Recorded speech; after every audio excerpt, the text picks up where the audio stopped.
Yun, maraming salamat. Thank you.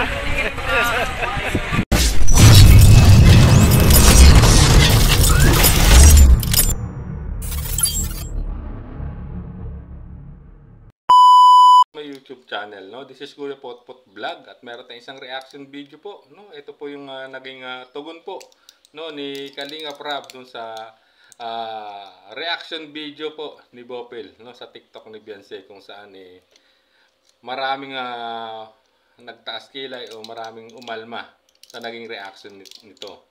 At siyempre, bago tayo magsimula ay mag-shoutout po muna tayo, no? May galap shoutout po sa ama ng Kalingap na si Kuya Bal Santos Matubang, Ate Edna Vlogs, Kalinga Prab, 10 ng kanyang mga kasamahan. At siyempre, may galap shoutout din po sa lahat ng sumusuporta sa buong Team Kalingap. Isang mapagpalang umaga po, tanghali o gabi, mga Kalingap, saan man kayong sulok ng mundo naroroon. Naway lagi po ang gabayan ng ating poong may kapal.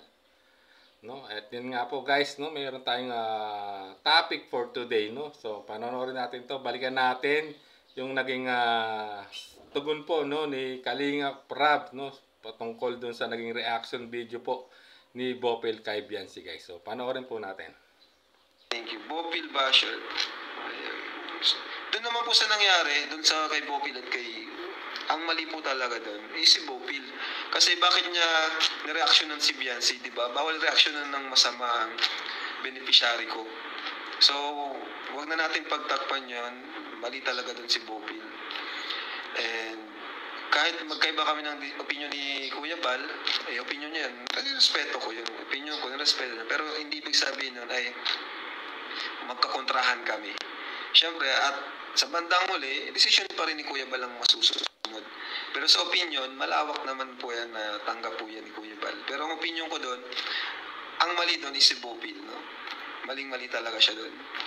So, bakit niya re-reactionan ng gano'n na parang pabalang na, parang nag-i-invite ng basher? Yun yung matinding pinagbabawal natin na mag-i-invite tayo ng basher sa content natin, no? Yan. Ang sabi ko is bawas-bawasan ang pag-TikTok. Nagkataon lang na na-reaction ni Bopil is yung yung lumang upload na, no? Pero kung ang na-reaction niya is yung mga bago lang, medyo may tama siya tong konti. Pero mali pa rin kasi nag-invite siya ng mga basher sa vlog sa content niya. So, yun nga, ang pag-uusap ko lang naman sa mga angels natin, hindi ko naman pinagbawalan mag-TikTok. Ang sabi ko lang, bawas-bawasan yung pag-TikTok. Okay lang sa isang linggo, makadalawa. Hindi yung araw-araw may upload sa TikTok. Kasi, inaano natin sila kumbaga iniingatan din. Kasi ang nangyayari, pag nag-TikTok sila ng something na hindi nagustuhan ng mga viewers, ang bashers nakaabang lang. Yung iba, may mga sinishare, mga fake page, sinishare yung TikTok na di na natin hawak. Yun ang ngayon. Okay lang sana kung walang mga fake page na nag-share Okay lang sana. Kaso madaming fake page na nag-share, then ang ginagawa nung iba, talaga naghahanap lang sila ng butas. So, kaya pinagbabawalan ko sila magpara TikTok. Kasi, pag sinare yan ng bashers, ng page ng mga basher, wala tayong magagawa dyan. No? O kaya mga fake page, kakalat hanggang sa dami na pinagpipestahan na yung TikTok ng ating beneficiary. Wala tayo, di natin control yun. Kaya sinasabihan ko sila na bawasan yung pag-TikTok. Yun lang naman, hindi ko naman pinagbabawalan talaga. Kaya yun po. So, yun yung ko doon,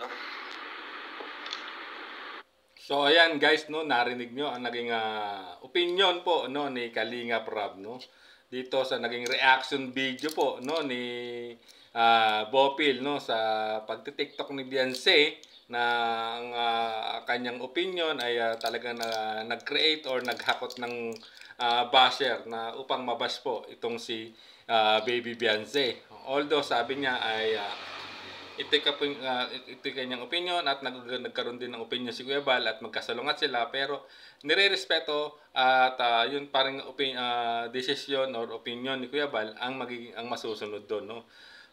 At ang sinabi niya ay dito maling-mali nga, no? At sinabi niya malinaw na bawal reaksyonan na si Beyonce o ang angel na makakapag-create ng bashing sa mga angels. At dito, sinabi rin niya, no, na hindi naman niya talaga totally pinagbabawal yung pagti-TikTok, no, ng mga angels, no.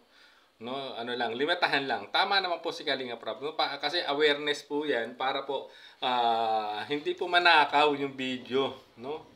Yung mga angels na nagti-TikTok, kasi nga pag nanakaw yan at na-upload po ng mga content creator, no, at pinagkakitaan nila to, doon po, no, sa mga upload po, no, lalo pag na-share to sa mga fake page. Tama naman po si Kalinga Prab, talaga magke-create ito ng pambabash o ng bashing, no, sa mga Kalingap angels. At doon naman po kay Bopel Mix Vlog, no, siguro ang ano lang talaga doon, no, na-highlights lang po talaga, no. Bakit na-highlights ng husto yung TikTok ni Beyonce, no, at medyo luma pa nga, sabi nga ni Kalinga Prab, okay lang sana kung mga bago-bago lang, medyo may tama, no, maintindihan niya ni Kalinga Prab. Ngunit itong kasing nangyari po ay na-highlights po yung at na-highlights po talaga ng husto itong TikTok ni Beyonce na luma pa, at yun ang inalmahan po talaga ng lahat po ng EDSA supporters, no.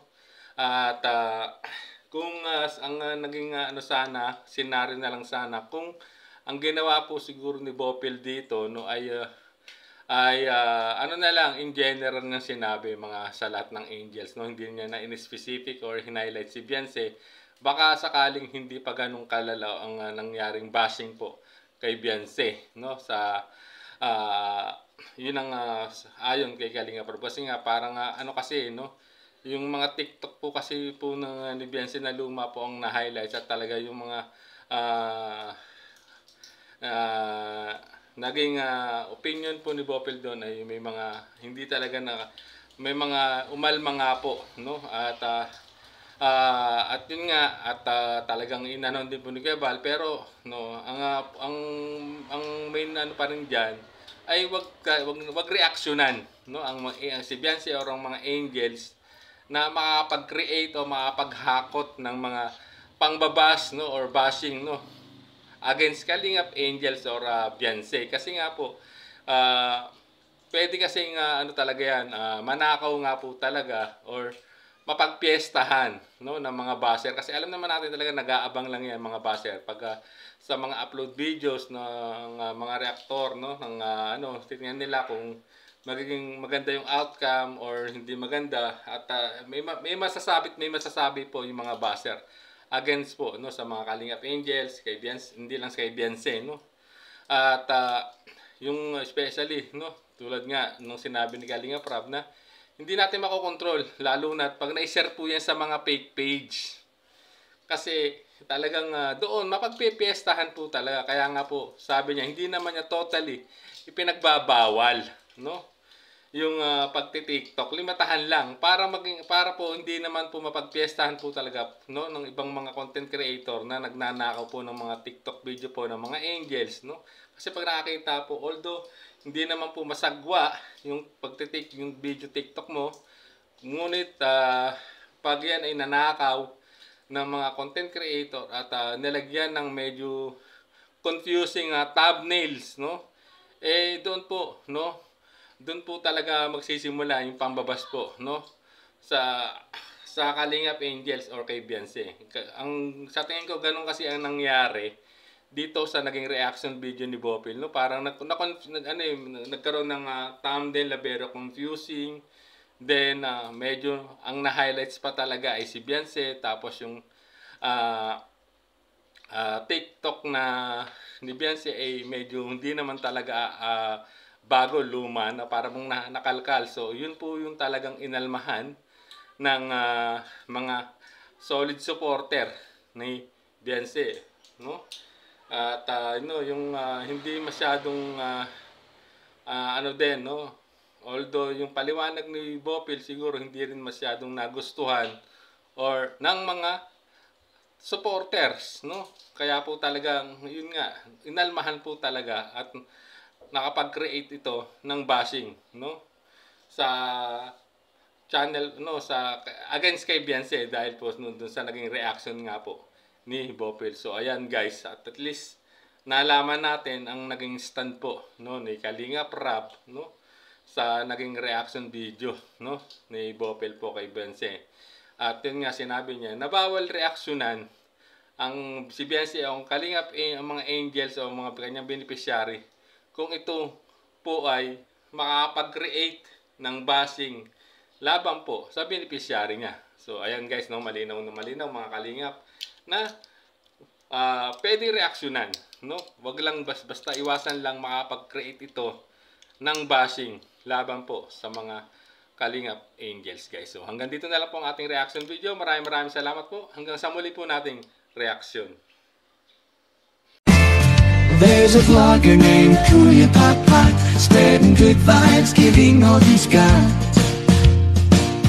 With a camera in his hand, he hits the road, capture moments, sharing stories untold.